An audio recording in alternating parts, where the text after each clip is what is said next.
Muchas gracias a todos por la fidelidad hasta la última de las sesiones de nuestro seminario de Historia de las Ideas Políticas. No es verdaderamente un final, como saben casi todos, el jueves empezamos la nueva sesión de Filópolis, que es una extensión de nuestra dedicación a la filosofía política y a las ideas políticas. Pero es cierto que hoy acabamos esta sesión, que espero haya sido de utilidad para todos vosotros. Y la acabamos con Habermas. Retomo algo de lo que dijimos la semana pasada, de lo que avanzamos. No hace demasiado tiempo que MacIntyre y Habermas eran las dos referencias casi ineludibles para cualquiera que quisiera estudiar filosofía. Ya no es así. Ya no sabemos por cuál generación de la Escuela de Frankfurt vamos, pero en aquel momento Habermas fue una referencia casi ineludible, también por el momento histórico que representó las traducciones que Manuel Jiménez Redondo emprendió de Habermas cuando España salía de la dictadura, la transición acababa finalmente y España empezaba a ser un país, iba a decir normal, pero eso es exactamente de lo que se trataba. Y en buena medida el modelo de la República Federal de Alemania tenía su contrapartida filosófica en la obra de Habermas, de tal manera que Habermas representaba algo así como lo que había que hacer en el terreno del pensamiento para consolidar una situación política que era a todas luces la mejor a la que se podía optar en aquel momento. Ha pasado el tiempo desde entonces y bien, si no en el plano político, que naturalmente tendríamos que discutirlo aquí, porque este es un seminario de ideas políticas, en el plano filosófico yo personalmente, aunque el profesor Bonet no estará de acuerdo y espero que haya una animada discusión al respecto, tengo mis dudas respecto a que Habermas represente realmente gran cosa.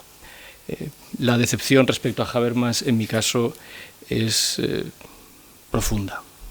Creo que finalmente, si Habermas es aquello a lo que la filosofía alemana ha llegado, entonces tampoco hacía falta pasarnos tanto tiempo leyendo toda la gran filosofía alemana. Realmente el resultado en el año 2019 me parece de una pobreza, voy a decirlo con una frase de Benjamin, que es verdaderamente un gran filósofo en comparación con Habermas, que no es más que, digamos, un funcionario de la República Federal Alemana. Ya ven que el tono va a ser esta tarde lo más polémico posible, pero en comparación con Benjamin diríamos que la pobreza de la experiencia filosófica de Habermas es inenarrable. A mí siempre me pareció de una lectura plúmbea y aburrida, pero uno es disciplinado y claro, si tiene que leer a Habermas porque de eso se trata, pues uno se disciplina y lee hasta la exhausción la teoría que haya que leer. Pero hoy, con la libertad que le da a uno los años y haber leído a autores de verdad, es decir, cuando uno lee a Walter Benjamin, volver a Habermas, pues naturalmente es como pasar de un bosque maravilloso de robles a un parque infantil en una ciudad de provincias. Es más o menos esto. Pero, bien, el caso es que, no obstante, Habermas sigue teniendo el prestigio que tiene, sobre todo, insisto, porque acabó identificado y sigue estando identificado con un modelo, la República Federal de Alemania y el patriotismo constitucional. En cualquier caso, siento que no les haya llegado a todos el guión que está aquí ahora, pero ya, naturalmente, lo enviaremos al acabar el seminario a todos.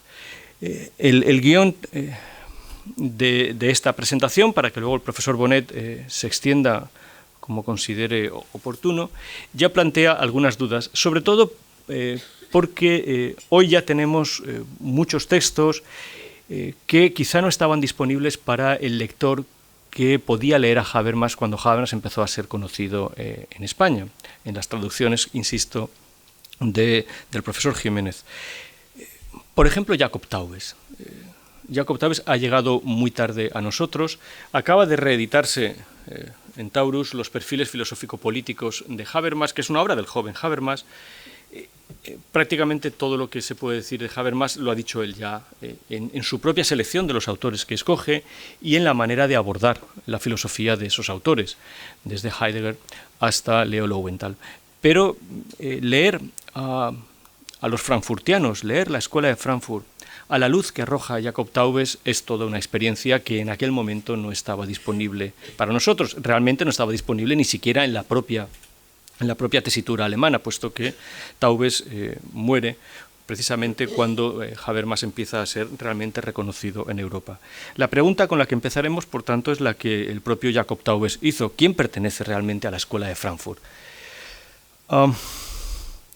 No es una cuestión de anécdota ni de vicisitud histórica, pero realmente qué es la Escuela de Frankfurt es una cuestión debatida. Y seguramente es la cuestión de fondo de lo que nos convoca aquí esta tarde. ¿Qué es lo que quiso ser la Escuela de Frankfurt y hasta qué punto unos y otros quisieron incluir o excluir a quien verdaderamente era el gigante filosófico de todos ellos, que era Walter Benjamin, que muere en 1940 y en el juego de apropiarse o no apropiarse de la obra de Benjamin es donde realmente se juega todo. Creo que esta es la verdadera cuestión. Recuerden que es precisamente Adorno quien edita la obra de Benjamin y que hay una discusión muy fuerte respecto a las cosas que se omiten y no se omiten en esa edición de las obras completas. Hay una discusión poderosa entre Jacob Taubes y Adorno al respecto. En cualquier caso, hoy podríamos decir que hay una nueva promoción o una nueva generación de la Escuela de Frankfurt que representa Hahn, que es en el mejor de los casos, un excelente lector de Adorno. Probablemente, para bien o para mal, la Escuela de Frankfurt siempre tenga que pasar por la lectura de Minima Moralia y especialmente del último párrafo de Minima Moralia. Y ese último párrafo de Minima Moralia pone en un aprieto a todo intento de tomarnos en serio a Habermas. En cualquier caso, el asunto es que Habermas es fundamentalmente alguien que, por decirlo con sencillez, es alguien que se aprovecha de todo aquello que realmente la Escuela de Frankfurt había criticado. Habermas no es más que un producto de una industria cultural filosófica, asociada fundamentalmente a la editorial Suhrkamp. La misma editorial que está sacando ahora, está reeditando estos libros, ha sacado este libro de Siegfried Unseld, que es el verdadero cerebro de la industria cultural alemana después de la Segunda Guerra Mundial. Es el editor de Suhrkamp y el que diseña las ediciones de filosofía. Recuerden que en el comité editorial de Suhrkamp están en un momento, coinciden un joven Habermas y el propio Jacob Taubes, en el momento en que están decidiendo cuáles son los libros que van a formar el canon que van a leer los jóvenes estudiantes de filosofía. Todo ello sabiendo que en el fondo están jugando a un equívoco. Y el equívoco es el siguiente, que es otra de las cuestiones que aquí nos convocan. ¿En qué medida la filosofía podía sobrevivir si el único marco posible para hacer filosofía era la universidad alemana? Esta es una discusión profunda. La distinción entre filósofos y profesores de filosofía era la que había deshecho toda la filosofía alemana antes del nazismo. En la discusión de Davos entre Cassirer y Heidegger, lo que se está discutiendo realmente es si frente al profesor de filosofía, que era Cassirer, Heidegger representaba otra cosa. Y recordarán ustedes que Cassirer fue vapuleado hasta el escarnio por todos los jóvenes filósofos que había allí. Hay una página maravillosa de Levinas arrepintiéndose profundamente de haberse burlado, incluso habiéndose disfrazado de Cassirer en la última noche del coloquio de Davos en 1929. Se había disfrazado de Cassirer, subió al escenario y delante de todos los jóvenes filósofos que había allí, hemos de recordar que estaban todos allí, se burló profundamente de Cassirer. Salió disfrazado de Cassirer diciendo las grandes palabras de la filosofía alemana, Geist, Kant, etc. El asunto es, tantos años después, quién era verdaderamente el filósofo, si el propio Heidegger era un filósofo y no una especie de chamán o de brujo, que probablemente es lo que fuera, y si había más nobleza y muchísima más decencia en la tradición que representaba el neocantismo de Cassirer. Pero todo eso, si me permiten la frase de Marx, se repite, como toda historia, como una farsa, cuando el que sube a la escena, o si quieren, a la tarima, es un tal Habermas. En comparación con Cassirer, la domesticación o la urbanización de la filosofía que lleva a cabo Habermas es verdaderamente asombrosa. Pero, a mi modo de ver, no para bien. En cualquier caso, se aprovecha de que la editorial Suhrkamp diseña el canon de las lecturas y el monopolio de lo que es y no es filosofía. Y tiene éxito. Tiene éxito. Tiene tanto éxito que lo que no aparece en Suhrkamp no existe. Taubes llegará a burlarse, Taubes, que es un hombre verdaderamente decente hasta la médula, ve el asunto y se desentiende de la editorial Suhrkamp. Naturalmente, quien no estaba en esa editorial no formaba parte de lo que se podía o no podía leer. Esto es muy importante saberlo porque la Escuela de Frankfurt había criticado la industria cultural hasta sus últimas consecuencias en la dialéctica de la Ilustración. Y todo el capítulo de la industria cultural parece diseñado a medida para el funcionamiento de la editorial Suhrkamp, lo cual no deja de ser un contrasentido. En cualquier caso, el propio Habermas creo que es consciente, y los textos que hemos ido seleccionando y que leeremos ahora, es consciente de que él mismo representa, como mucho, un epígono de la gran filosofía alemana. ¿Pero qué entendían estas personas por gran filosofía alemana? Aquí es donde está el equívoco. Aquí es donde está realmente la discusión. ¿Por qué la gran filosofía alemana tenía que coincidir con una voluntad de sistema? ¿O por qué cuando esa voluntad de sistema se fragmenta, lo que queda no puede ser considerado como verdaderamente filosofía?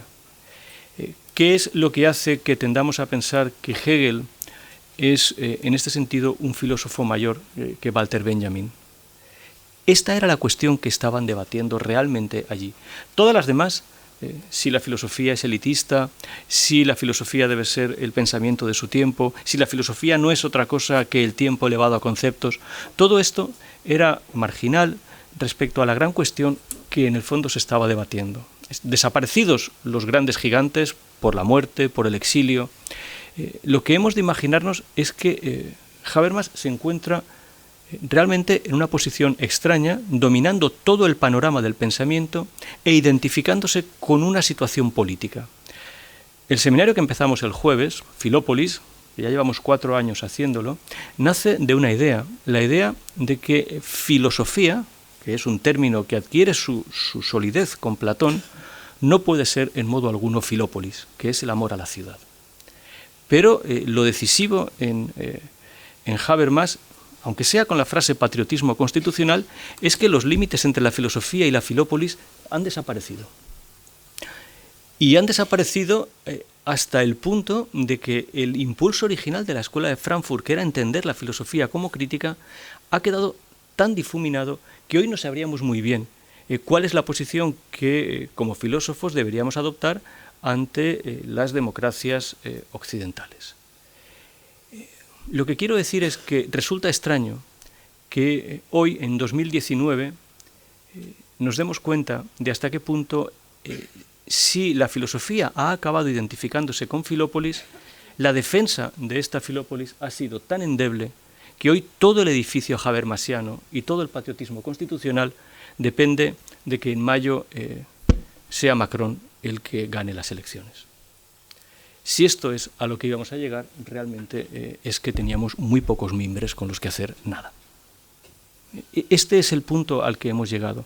Hay verdaderamente una pobreza de la experiencia filosófica en Habermas que nos aboca al panorama que efectivamente nos vamos a encontrar en las elecciones europeas de mayo.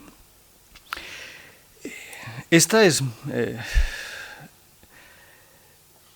la discusión que esta tarde seguramente vamos a tener. El texto que habíamos propuesto, el discurso filosófico de la modernidad, como los perfiles filosófico-políticos, como en general la teoría de la acción comunicativa, abarcaron todo un mundo que en última instancia, por decirlo con la frase que tienen ahí de Adorno, simplemente pasó el filtro de una industria cultural.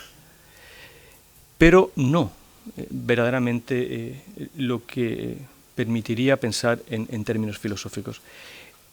Año 2019, último seminario nuestro respecto a la filosofía y las ideas políticas, un seminario de ideas políticas. ¿Cuál debería ser el panorama? Bueno, tal vez deberíamos empezar a pensar si los autores que han estado al margen de esta industria cultural, de este canon diseñado por Suhrkamp, a los que también editó Suhrkamp, ¿no? Estoy pensando en Hans Blumenberg, en Jacob Taubes, no están en condiciones de ofrecernos una idea mucho más sólida del panorama que tenemos que todo lo que ha acabado ligado a la escuela de Frankfurt, que en el fondo no deja de ser algo así como el pensamiento oficial. Pero si quieren lo diré de una manera algo más provocativa, el patrocinador oficial de la democracia representativa. Este es el punto al que hemos llegado. Habermas es una marca. Como cuando vemos un partido de fútbol y aparece la cerveza que patrocina este partido. Esta es mi forma, si quieren, algo decepcionada de ver las cosas, pero no acabo de ver que hoy, ante retos verdaderamente importantes, y creo que ahora el reto es el reto es precisamente no el de dar 400.000 vueltas sobre lo que era o no era Alemania, o sobre lo que era o no era la filosofía alemana, sino cuando verdaderamente nos encontramos con el problema europeo, que parecía haber quedado en sordina durante todos los años de la construcción del Estado del Bienestar y de la República Federal de Alemania, si ahora esa filosofía habermasiana está en condiciones de prestarnos ayuda. Bien, esto es lo que vamos a discutir esta tarde. Entiendo que he sido lo suficientemente polémico como para que nadie se sienta cómodamente sentado en su butaca, y tanto el profesor Bonet como todos ustedes pueden iniciar una discusión que será la última de esta edición. José Vicente, ahora dejo que seas tú el que defiendas en la medida de lo posible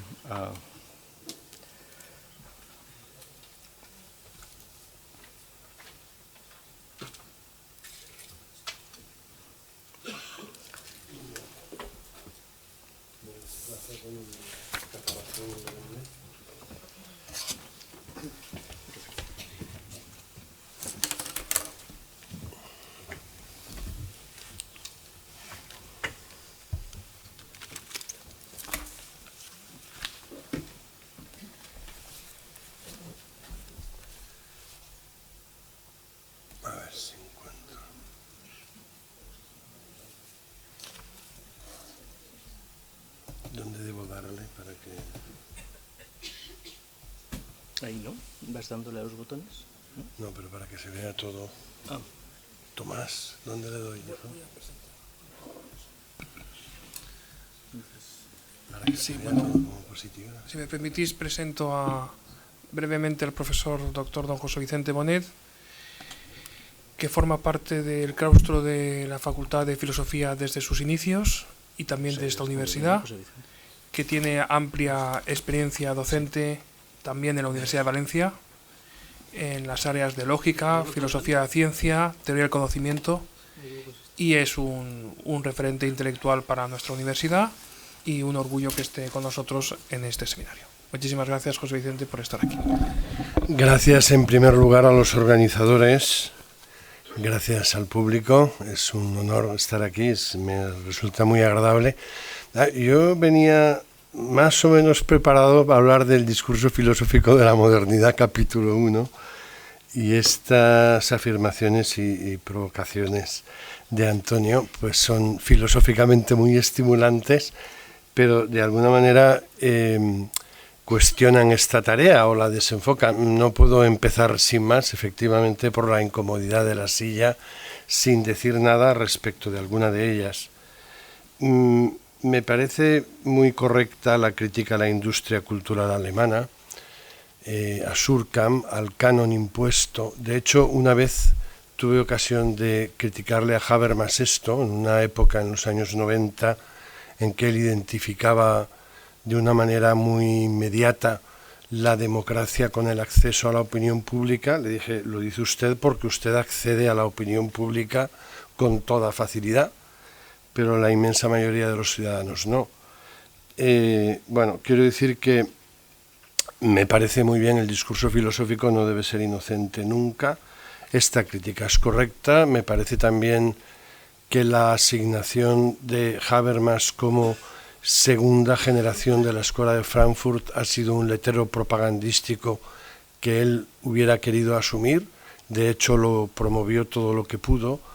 A este respecto es muy instructiva la soberbia historia de la Escuela de Frankfurt de Martin Hay, que se llama La imaginación dialéctica, creo, que dice, primera, que la acota temporalmente en términos correctos. La Escuela de Frankfurt termina en 1950, cuando Horkheimer vuelve con bastantes dudas a Alemania, una vez que se asegura de que no perderá la nacionalidad norteamericana, y en este regreso es acompañado realmente por poca gente. Por ejemplo, no le acompaña Herbert Marcuse. Y entonces es cierto que los autores, Adorno sí, Adorno lo agradece, porque para él el poder escribir en alemán era muy importante, para otros autores no, menos. Y en este momento termina la Escuela de Frankfurt como fenómeno histórico. Esa es una historia de Martin Hay, creo que es de las mejores historias de la filosofía que se ha hecho, porque además él vivió el periodo, y entonces cuenta cómo se entrevistó con prácticamente todos los autores vivos, entre ellos, por supuesto, Horkheimer, que es central, Adorno, y dice: debo darles las gracias también, aunque no he tenido oportunidad de entrevistarme con ellos, a Jürgen Habermas, Albert Bellmer y Smith, creo que es. Que quería, es decir, Habermas entra con 20 y pocos años en el Instituto para la Investigación Social, que cerró por el nazismo, y que Horkheimer, que siempre dirigió, refunda en algún momento de los años 50, quizá en la segunda mitad, y se mantiene en efecto en este tipo de temas. La Escuela de Frankfurt en este sentido era instituto, yo esto no lo pensaba decir, pero me parece que es inevitable, y es uno de los grandes movimientos históricos del siglo pasado. Y por cierto, aprovecho para subrayar que dos de los más influyentes, la Escuela de Frankfurt original y el Círculo de Viena, han nacido de círculos y de relaciones intensas, incluso de amistad personal entre sus miembros. Es un rasgo significativo que yo por lo menos no quiero obviar. Bien, entonces me he perdido de lo que quería decir en este momento. El Instituto para la Investigación Social tenía el proyecto inicial de Horkheimer, que es el alma del movimiento, de crear una ciencia social, y una ciencia social crítica, que sirva para entender la sociedad y para criticarla. Por tanto, eran todos judíos, con la misma libertad con la que se sirve de Marx, pero con la misma lo critica, y esto lo hará cada vez más. Entonces, llegará a hacerlo Horkheimer, por ejemplo, es muy llamativo, y se le ha recordado a veces con desprecio, que cuando escribió el Papa Pablo VI la encíclica Humanae Vitae, dijo: ¿por qué tanto escándalo? Si tiene razón, con el control de la natalidad desaparece el amor, dijo Horkheimer, cosa que resultó escandalosa.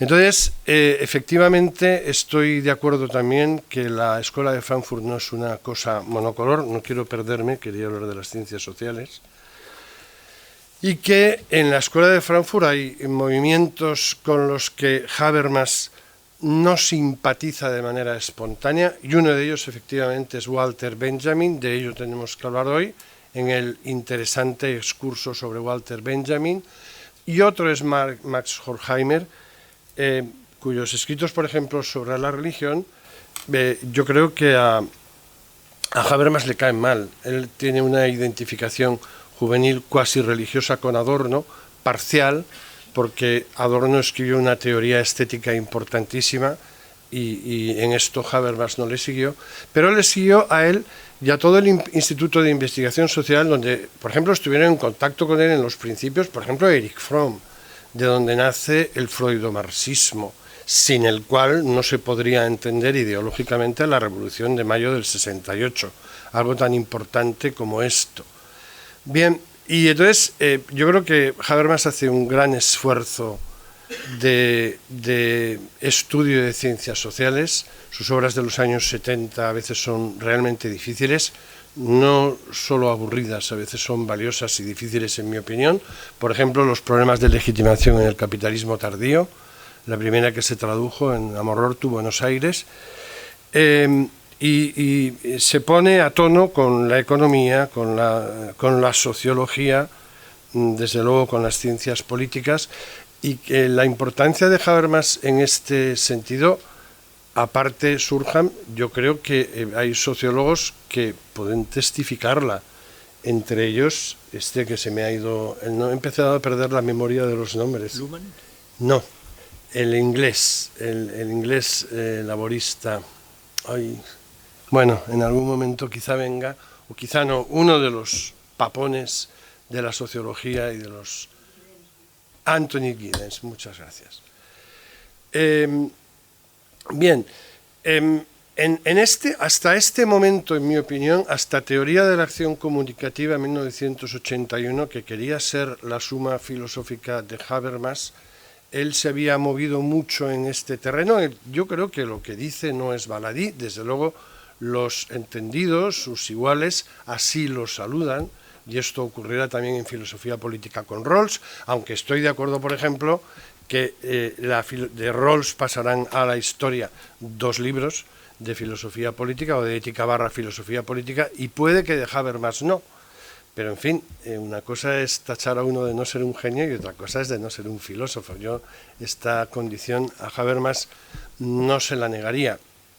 Entonces creo que es a partir, o sea, en Teoría de la Acción Comunicativa, él trata de hacer su suma neofrankfurtiana.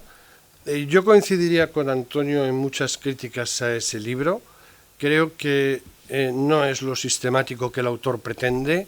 Quisiera remedar la enciclopedia de las ciencias de Hegel, no lo consigue. Está llena, como este libro, de excursos, variaciones, se apropia del lenguaje musical porque efectivamente creo que no logra articular un discurso completo donde quepa todo y quepa de una manera unívoca. Pero eso, en mi opinión, no priva de valor al discurso. Tampoco Wittgenstein lo consiguió nunca. Y Wittgenstein decía, cuando prologa sus geniales investigaciones filosóficas, que ha escrito en zigzag, ha escrito en carnet, notas, asaltos, pero que tiene la sospecha de que eso está en la naturaleza de la cosa. Y yo diría algo parecido también respecto de Habermas. Creo que debería haber escrito más en zigzag, más en carnet, menos en escritos que se pretenden acabados. Pero para eso está la crítica. Desde luego no comparto para nada la idea de que Heidegger sea un chamán. Por cierto, es una idea de la que Habermas se sentiría bastante cercano en perfiles. Y que el lugar que otorga Habermas a Heidegger, por ejemplo, en el libro que nos más o menos ocupa, El discurso filosófico de la modernidad, es equívoco porque está siempre interponiéndose con el discurso filosófico la vergonzosa actitud moral y política de Heidegger, que desde luego sería no el primero en criticar, pero tan firme como el que más. Heidegger fue un hombre un tanto miserable, podríamos aducir de ello varios ejemplos, especialmente su comportamiento con Husserl, quizás también con Hannah Arendt, o el hecho de que nunca fuera capaz de pedir perdón y tantas otras cosas. Pero cuando de lo que se está tratando en este libro es de la posmodernidad, eso creo que no tiene nada que ver. La miseria moral de Heidegger no rehabilita la modernidad frente a la posmodernidad. Este es un aspecto. Luego hay otra cosa de este libro. A mi parecer, cuando lo leí, es muy curioso haber leído un libro intensamente cuando se publica y volverlo a leer varias décadas después, porque el libro ha envejecido, yo creo que, bueno, relativamente bien, pero el lector también, y el lector ha cambiado. El lector quizás un poco peor. Bueno, pero sospechas que uno tenía cuando lo leyó se confirman. Por ejemplo, es un libro que trata, en este libro Habermas sí que intenta ser menos alemán, y se adentra en lo que fue los autores que proceden de Nietzsche. Él a Nietzsche lo conoce bien, Nietzsche, Heidegger, especialmente la filosofía francesa, Bataille, Foucault, etc. Dice alguna cosa que ahora yo calificaré de tontería y será instructivo ver por qué. Pero es un intento que él hizo de salirse del pensamiento alemán. Y por cierto, no me parece justo decir que Habermas se alimenta únicamente de la filosofía alemana o del canon oficial de la filosofía alemana, porque creo que si en esta defensa de la democracia liberal y de la Bundesrepublik, que creo que no es un mal modelo para un país que provocó 2 guerras mundiales, hay una clave que tuvo él, que está también en teoría de la acción comunicativa, citabas a Parsons, que es el tratar de llegar a algún tipo de fusión de horizontes del pensamiento alemán, que por otra parte es muy potente, con el pensamiento anglosajón, con la filosofía inglesa y americana, con el pensamiento liberal.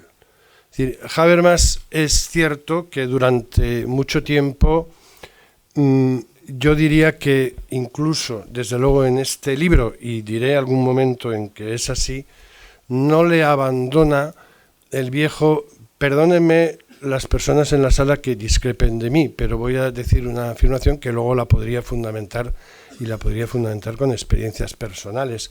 Durante mucho tiempo la lucha política marxista se caracterizó por un profundo dogmatismo que todo lo podía explicar y lo que no respondía a una conspiración. Este tipo de gestos que vienen de la izquierda europea, de la izquierda marxista, de la Guerra Fría, que por ejemplo en un plano literario muy asequible ustedes pueden encontrar denunciado en la autobiografía de Federico Sánchez de Fernando Claudín. Este gesto, ¿lo he dicho mal? De Jorge Semprún, perdón. O sea, es mejor que olvide los nombres que no me los recuerde mal. Bien. Es que me tengo que reponer del susto. Puedes ir a tu conferencia y olvidarme. Sí, no, es que me apetece, está divertido esto. Entonces digo que este punto Habermas lo tiene, y lo tiene todavía aquí. Lo tenía más en los años 70, cuando directamente hablaba, suscribía como intelectual de izquierdas y acusaba, por ejemplo, a Arnold Helen de ser un intelectual de derechas, o al pobrecillo Spemann, madre mía, cómo lo han maltratado los filósofos alemanes de izquierdas porque era aristotélico y de derechas. Bueno, este tipo de, podríamos decir, miserias, pero es que en este tipo de juicios nos movemos como seres humanos, nos movemos como ciudadanos y nos movemos como filósofos. Hay que convivir, además, como decía Bernard Williams, en un excelente artículo sobre la filosofía como disciplina humanística del año 2002, que precisamente en las humanidades se da esta imposibilidad de separar como un bisturí cuál es el plano histórico, cuál es el plano teórico, cuál es el plano analítico. Nos vemos remitidos continuamente de unos a otros. Y en esta remisión sí que comparto algo de una tradición con la que en este punto no comparto nada más. Creo que es tarea de la filosofía, y aparte su posible censura editorial o institucional, yo creo que Habermas no la ha cumplido mal, la de mantener la conversación, mantener el diálogo. Y en ese sentido, bueno, pues en España ha sido una figura relevante por las muy tempranas traducciones de Manuel Jiménez Redondo, mi maestro, y a partir de ahí, pues bueno, yo quería citar,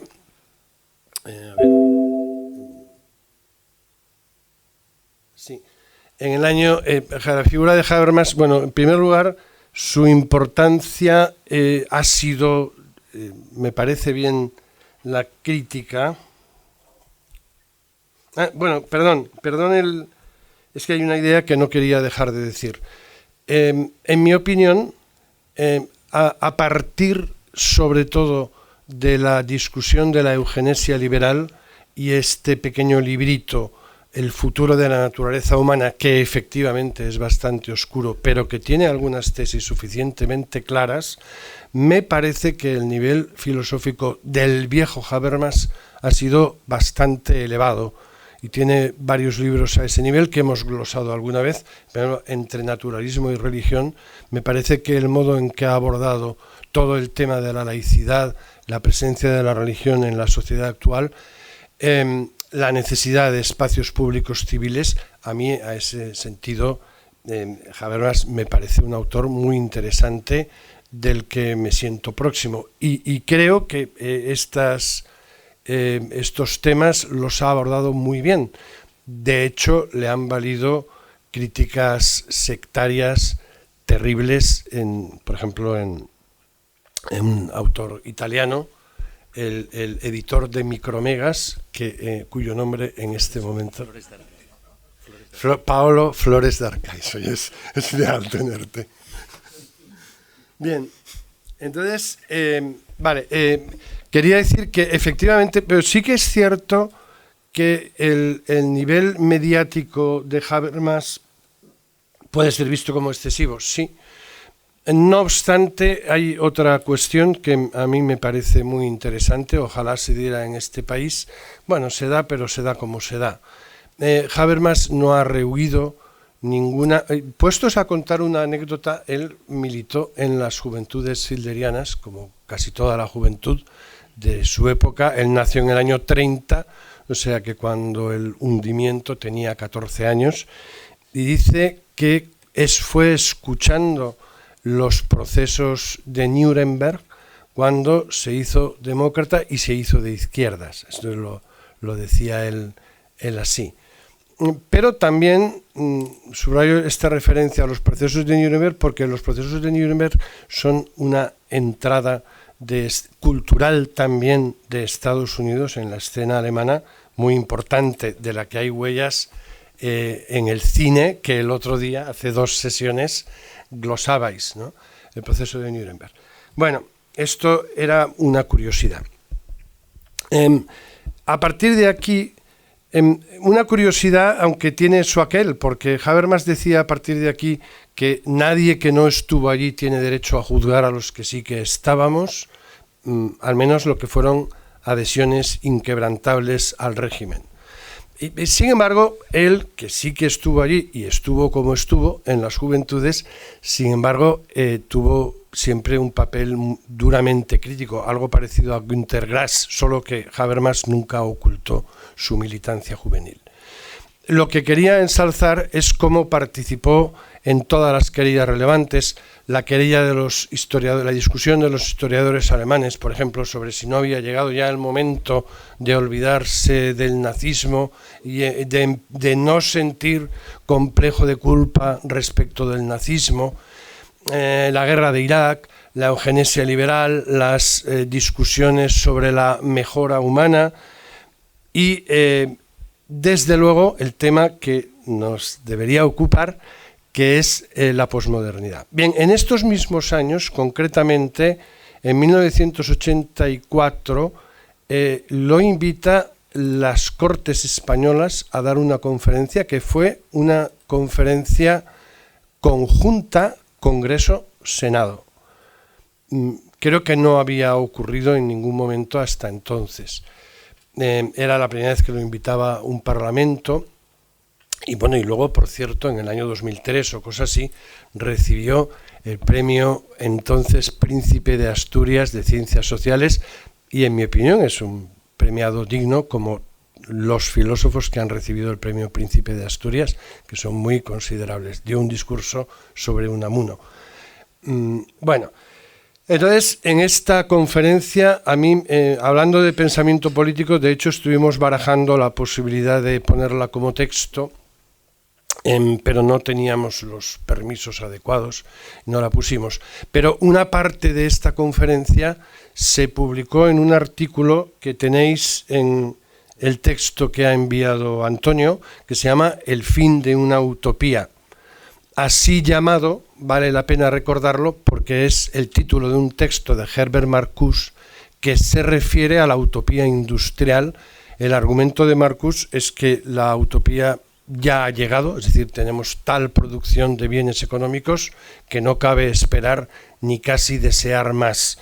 Bueno, el planteamiento de Habermas es otro, está muy presente en el libro y a mí me parece que es una tesis a tener en cuenta. Lo que él dice, tomando la idea de toda la escuela de Frankfurt, es que ha terminado ya el tiempo de las utopías centradas en el plano económico. Ejemplo, Marx. La utopía del trabajo, la utopía de la producción. La utopía que en Europa occidental se ha domesticado, ha pulido sus dientes y yo diría que para bien. A mí me parece que es un logro social, y en esto coincido con Habermas, en la forma del Estado social. Decimos utopía porque los derechos democráticos, muchos de ellos, van ligados a la condición de trabajador. Por ejemplo, tener seguridad social era así, derechos de participación, etc. Bueno, Habermas, en este libro que se concluye en 1985, desde luego publicaba con una velocidad asombrosa,